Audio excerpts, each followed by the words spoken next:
La fiebre minera ha llegado a España en los últimos años en forma de minería a cielo abierto y se reabre también un debate ético entre el desarrollo o el saqueo de los recursos naturales. Los expedientes mineros podrían acabar con siglos de historia, de patrimonio cultural y con el modo de vida de los habitantes, por lo que ha surgido una fuerte oposición social. Beatriz Pérez Galán, profesora de Antropología de la UNED, nos plantea reflexionar sobre si la minería a cielo abierto favorece el desarrollo rural o se trata de un despojo. Para ello viene con varios invitados.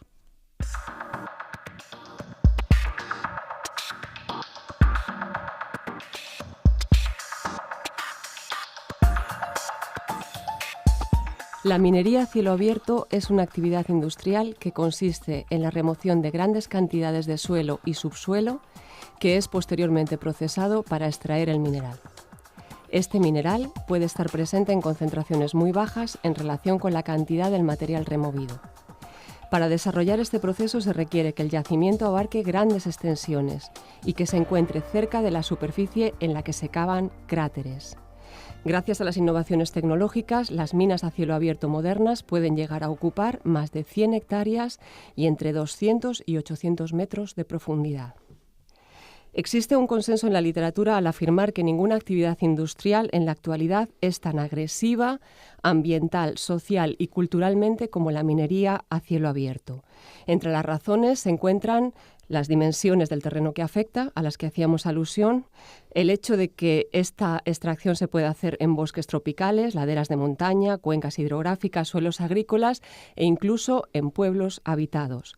Además, porque su extracción utiliza materiales químicos y tóxicos y se vierten toneladas de desechos contaminantes al ambiente, y porque provoca el colapso de las economías agrícolas locales, del paisaje, de las formas de vida, del patrimonio cultural y del patrimonio natural.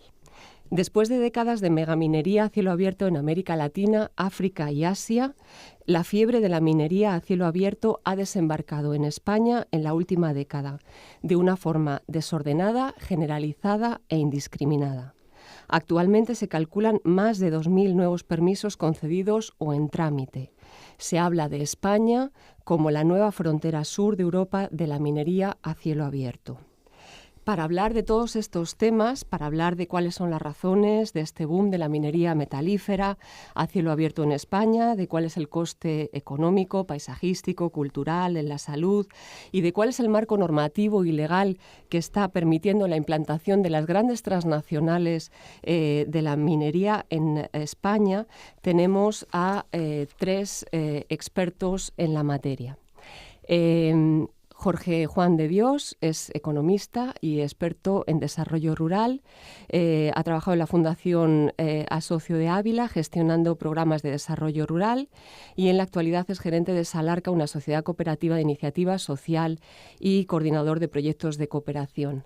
Bienvenido, ¿cómo estás, Jorge? Muy buenos días. También Muchas tenemos gracias. a Olga Herrero. Olga Herrero es abogada en ejercicio desde hace más de 20 años. Está especializada en derecho penal en todo su ámbito y también en contencioso administrativo. Es además miembro de la Plataforma Ciudadana del No a la Mina del Valle del Corneja y de la Asociación Vive el Valle de Corneja de Ávila. ¿Cómo estás? Hola, buenos días, Beatriz. Bienvenida, Olga. Gracias. Y también tenemos a Fernando Pérez Ramírez. Fernando es experto en minería, de Ecologistas en Acción y es miembro también de una de estas plataformas del Movimiento Ciudadano del No a la Mina en la Sierra de Ávila. Bienvenido, Fernando. Buenos días. Si os parece, vamos a empezar para plantear este tema, para hacer este tema comprensivo a las personas que nos están escuchando, para hablar sobre cuáles son las razones de este boom de la minería a cielo abierto en España. ¿Qué es lo que hace que ahora sea atractivo venir a España, a estas grandes multinacionales de la industria extractiva? Bueno, yo creo que hay que situar la cuestión que nos trae hoy aquí en un contexto de una economía internacional, en la cual el sector minero no ha sido ajeno. Ha habido en los últimos años procesos de fusión o alianzas entre multinacionales mineras, se crean incluso agrupaciones empresariales denominadas clústeres. impulsadas por factores externos, en muchos casos la demanda de los minerales, como es el crecimiento de algunos países emergentes como China, Brasil o India, o el crecimiento de algunos productos de consumo que necesitan minerales metálicos, ¿no? Hablamos de móviles, hablamos de dispositivos móviles o dispositivos electrónicos, hablamos de automóviles. Esto ha dado un gran impulso a la actividad minera.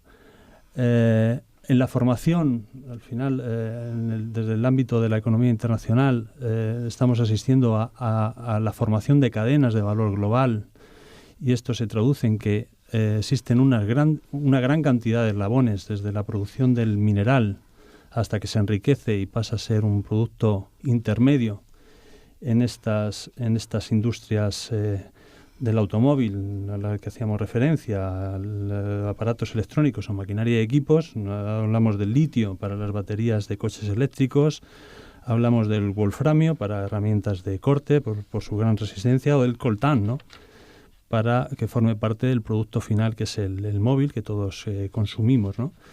Esto ha llevado a que se haya producido, pues, en la cadena productiva o la cadena de producción, lugares donde se extrae el material, lugares donde se refina el mineral, lugares donde se refina, lugares donde se transforma y finalmente el consumo final, ¿no? Esto yo creo que ha llevado también a una consolidación o a unas alianzas entre empresas multinacionales mineras y empresas multinacionales, por ejemplo, de la industria del automóvil, para asegurarse el abastecimiento de estas materias primas, ¿no? Y además esta mundialización de la economía o estas cadenas de valor global, pues tienen un efecto, pues al final, en costes, en reducir los precios de los productos finales, y pues esto lleva a que haya más gente cada vez con posibilidades de consumirlo, ¿no? Desde el punto de vista territorial, yo creo que también los países, y en concreto algunas regiones, están interesadas de formar parte de esta cadena de valor global, ¿no?, de estos productos que tienen un alto valor añadido. América Latina es un espejo en el que nos podemos mirar en gran medida, porque nos lleva a la delantera. Desde los años 70 es un espacio donde se ha venido extrayendo el mineral, es un espacio donde se ha hecho presente la economía extractiva, pero es desde los años 90, desde cuando toma un impulso en relación a la subida de precios de estas materias primas, etcétera. Ahora que ese impulso ha llegado a Europa y ha llegado a España, hay una parte importante que lo explica también por la normativa, ¿no es cierto? ¿Cuál es la normativa que a nivel europeo, pero también a nivel nacional, que favorece la implantación de estas transnacionales de la economía extractiva en España, en el caso concreto de España? Bien, aquí en España lo que tenemos es una ley del año 1973, anterior a la Constitución española, por lo tanto preconstitucional, que es cierto que ha sido modificada en 2 ocasiones, pero que realmente la base que tiene es prácticamente la misma. Esa ley lo que dice es que todos los yacimientos de origen natural y recursos geológicos existentes en el territorio nacional, mar territorial o plataforma continental, son bienes de dominio público. ¿Eso qué quiere decir? Que el Estado tiene el derecho a aprovecharlos, bien directamente o bien cediéndolos a terceros. Esa ley lo que establece es una serie de normativa en el sentido de cómo se deben de solicitar esos aprovechamientos y cómo se pueden ceder a terceros. Lo que viene a decir es que realmente una de las modificaciones que ha habido es que cualquier persona física o jurídica, tanto nacional como extranjera, tiene derecho a solicitar esos permisos, y los requisitos que piden son mínimos, es decir, una solvencia económica y financiera o técnica y profesional suficiente. No vienen a solicitar nada más. Lo que viene a establecer esa ley es que básicamente ese derecho de dominio público, esos bienes de dominio público, se pueden solicitar su explotación o se pueden explotar, prevaleciendo casi que por encima de cualquier otros derechos o cualquier otros intereses que pueda haber. De ahí el hecho de que en este momento tenemos alrededor de unos 2.000 permisos de investigación solicitados, y que efectivamente en estos últimos años está creciendo mucho el auge de la minería.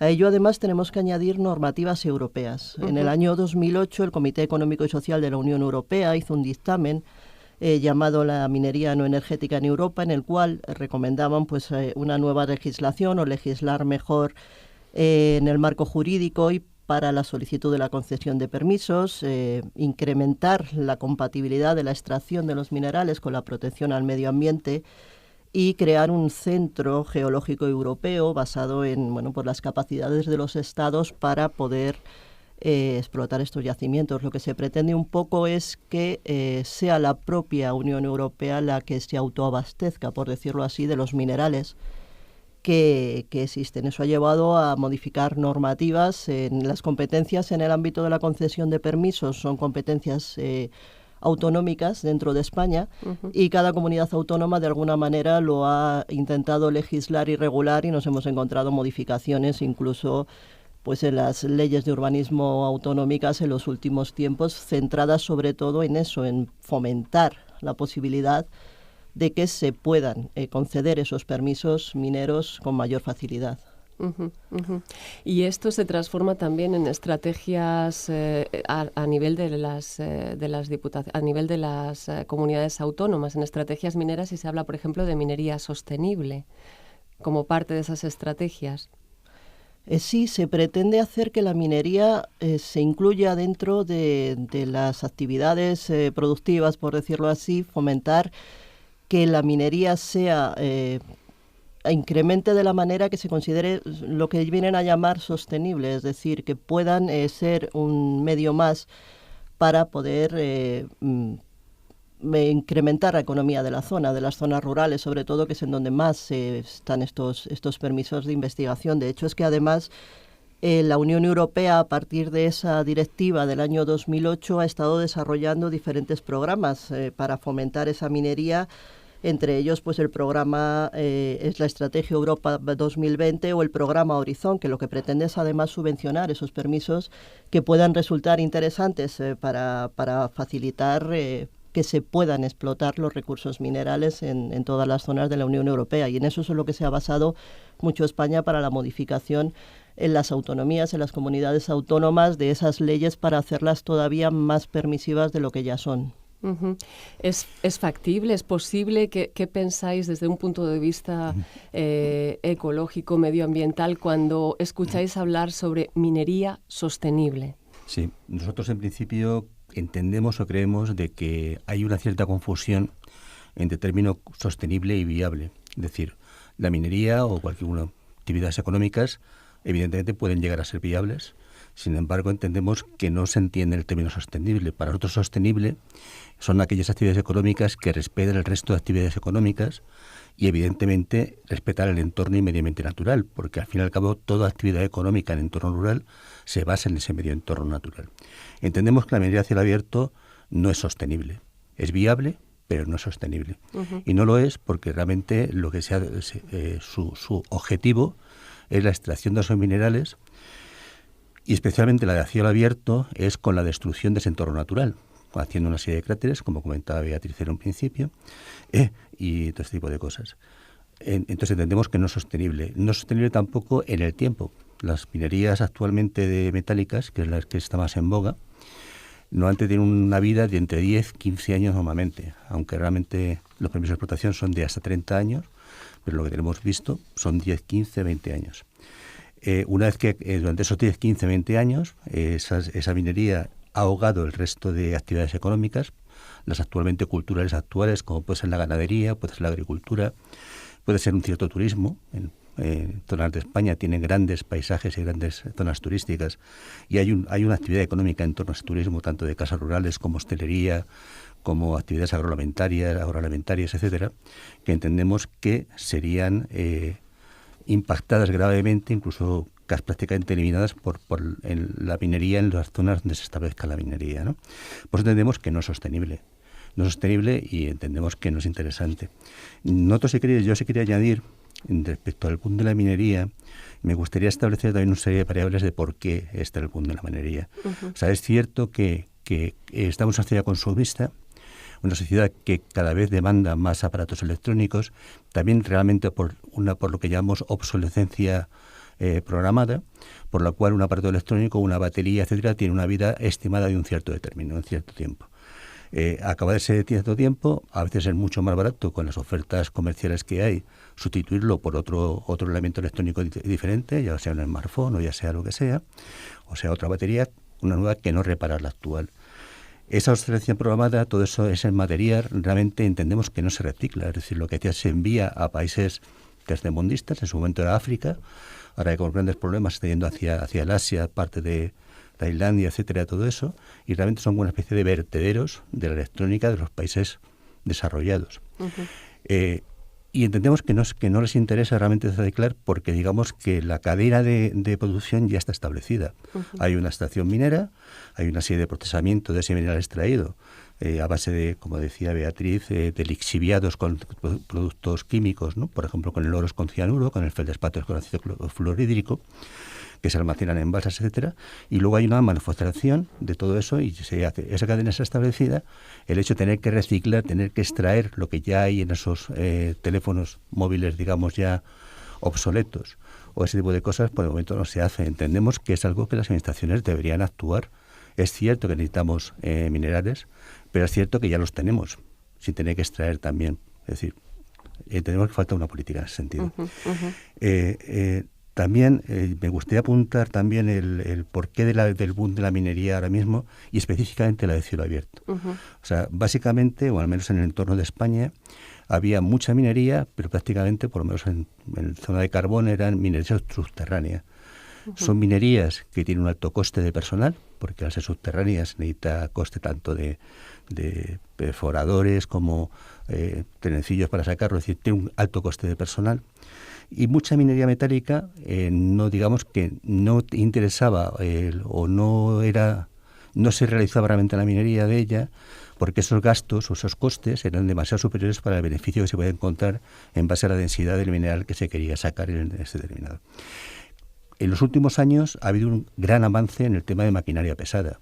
Ahora mismo tenemos grandes máquinas pesadas que son capaces de mover toneladas de tierra diariamente con un muy bajo coste que es un operario, o si queremos 4, si hacen 24 por 7, 24 horas al día, 7 días a la semana, ¿no?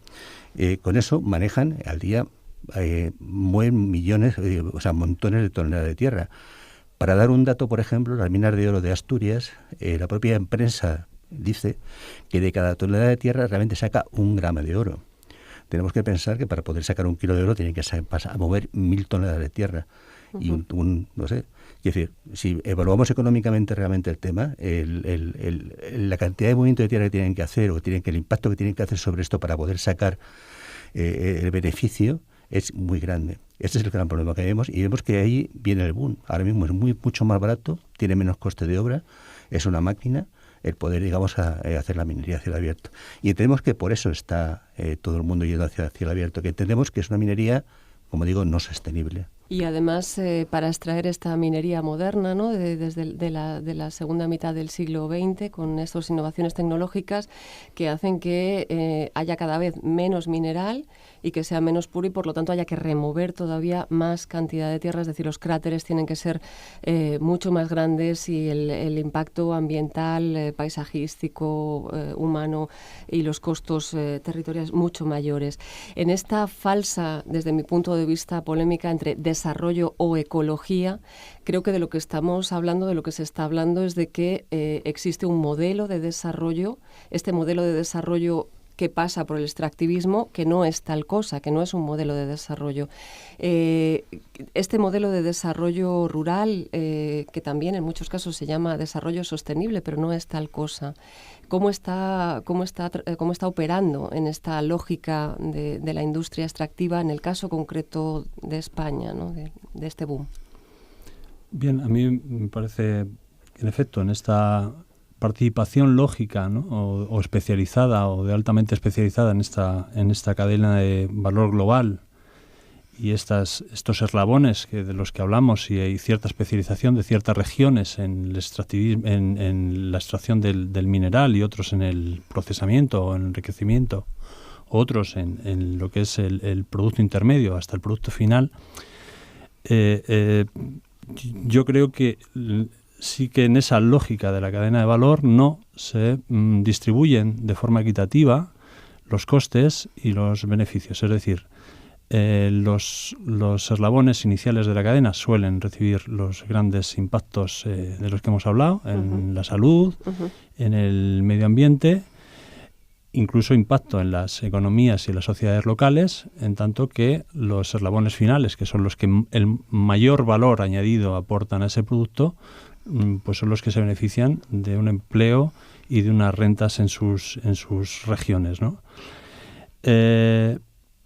A continuación, el tema de la minería sostenible, pues yo creo que tiene que ver con una estrategia de reverdecimiento y de imagen de las empresas mineras en un contexto de una sociedad cada vez más preocupada y más sensibilizada ante los problemas ambientales, ¿no? Es cierto que también consumista, o sea que encontraremos ahí un trabajo que se harán desde las empresas de minería de tratar de dar una imagen amable desde el punto de vista social y ambiental. Y con la cuestión que planteas, Beatriz, de las estrategias de repoblamiento ante el reto demográfico y en concreto en regiones como Castilla y León, que es un gran problema, el de la despoblación en el medio rural, se ha llegado a integrar en las estrategias, en la agenda política, en la agenda ciudadana 2014-2020, la potenciación de la minería a cielo abierto o el impulso de la estrategia de recursos minerales en Castilla y León como una vía de acabar con la despoblación. Es decir, que se ha integrado en el discurso de la repoblación la extracción de los minerales, ¿no? Aunque tiene unos costes indudables en la economía y en el empleo local o en otros sectores que podían estar pues siendo sectores algunos tradicionales como la ganadería o la agricultura o algunos sectores emergentes como el turismo rural. Obviamente que una actividad así de estas magnitudes de las que hablamos impactan negativamente, ¿no? Pero se ha llegado a integrar en la estrategia de lucha contra la despoblación en Castilla y León. De hecho es que se ha modificado últimamente para dar cabida como una nueva actividad, la actividad minera. Hay una estrategia minera en Castilla y León, por ejemplo, que creo que conocemos. ¿En qué consiste esta estrategia minera? ¿Qué es lo que viene a plantear? Esta estrategia minera, como efectivamente bien decía Jorge, lo que pretende es integrarlo dentro de los medios económicos, por decirlo así, en la provincia, en Castilla y León en general. Lo que viene a decir es que lo que pretenden hacer en primer lugar, y es un reto importante que tienen por lo que ha ocurrido posteriormente con esta proliferación de expedientes mineros, es dar mayor información en cuanto a lo que es la minería para intentar amabilizarlo, por decirlo así, es decir, intentar que no se vean las partes negativas y que se queden con las partes positivas.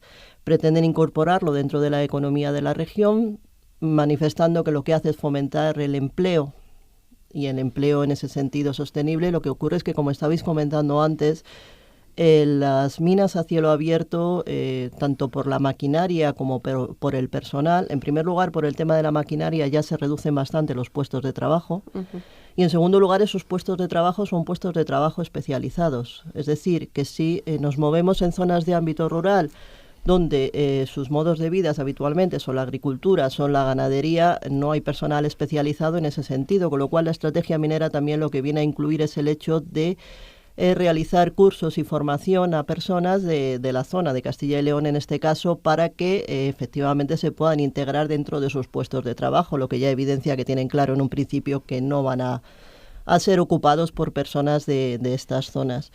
Y aparte, pues lo que pretenden es también, por otro lado, es facilitar la tramitación de los permisos, de los expedientes, para que les sean mucho más sencillas a las empresas el poder realizarlo y la administración pues más rápido, por decir así, su tramitación, evitar escollos legales para que se pueda conseguir que estos permisos sean mucho más sencillos de tramitar y en ese caso pues darles una mayor celeridad. Pero al fin y al cabo lo que pretenden sobre todo es eso, intentar integrarlo dentro de esta sociedad, haciéndolo ver como un lado positivo del desarrollo y la sostenibilidad de la que estábamos hablando anteriormente.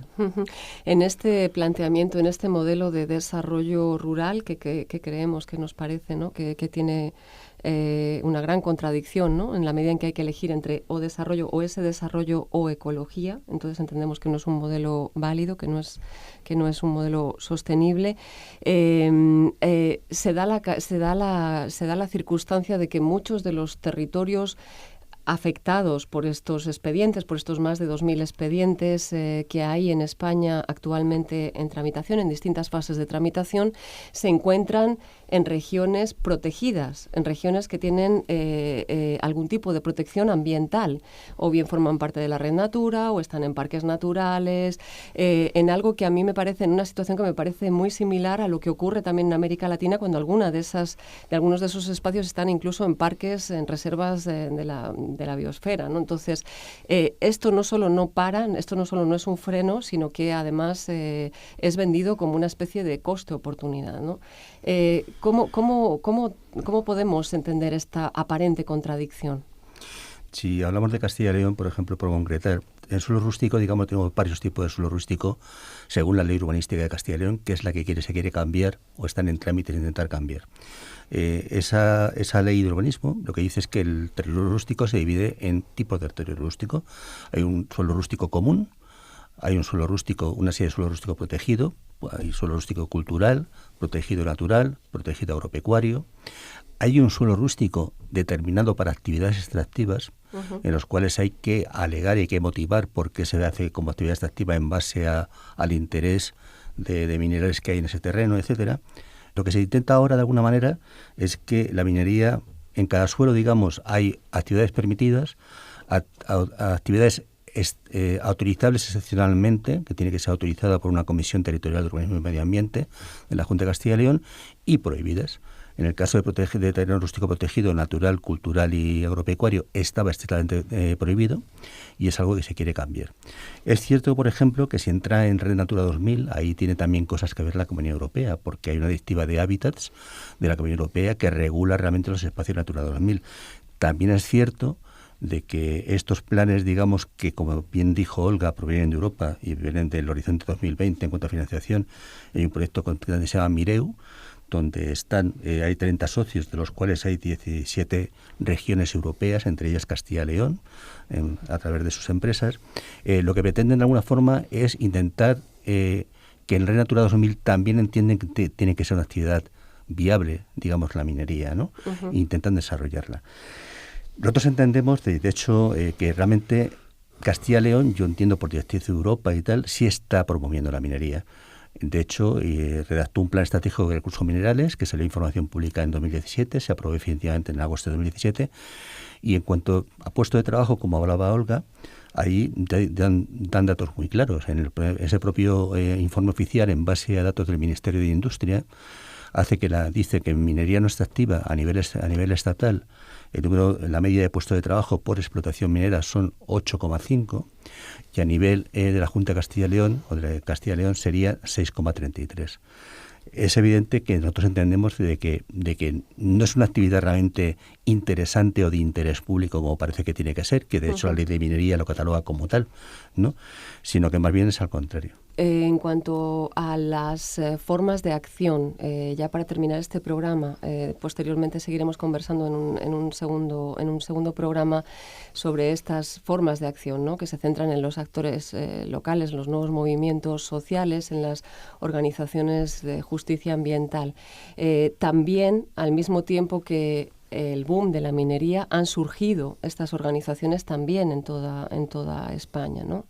Sí, yo además creo que como una cuestión que hemos situado desde el primer momento en el contexto internacional, creo que las estrategias de los actores que hay ahora mismo en lucha o en conflicto por la cuestión de la minería, hablo de las empresas, hablo de la sociedad civil organizada, pero hablo también de las instituciones y gobiernos, están adoptando estrategias que son globales, ¿no? O que son, en el caso de las empresas, están implicándose en el desarrollo de los territorios, están financiando, pues algunos equipos de fútbol o de actividades culturales, Esto ya viene experimentado en América Latina y eso es una realidad, con lo que digamos que la licencia social de las empresas en el desarrollo de su actividad minera cuenta con el respaldo de gran parte o de una buena parte de su ciudadanía, pero también surgen movimientos de protesta o personas que se resisten y se organizan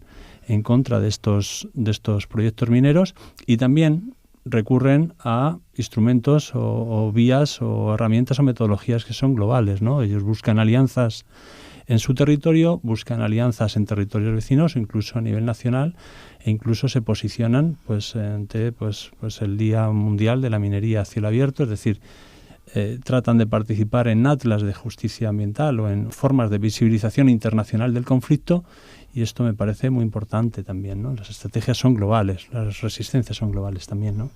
Por el momento esto es todo lo que podemos ofrecer en este programa. En un próximo programa vamos a hablar concretamente de las estrategias de las organizaciones y de las asociaciones de justicia ambiental, los movimientos ecologistas para enfrentar esta amenaza que supone la minería a cielo abierto.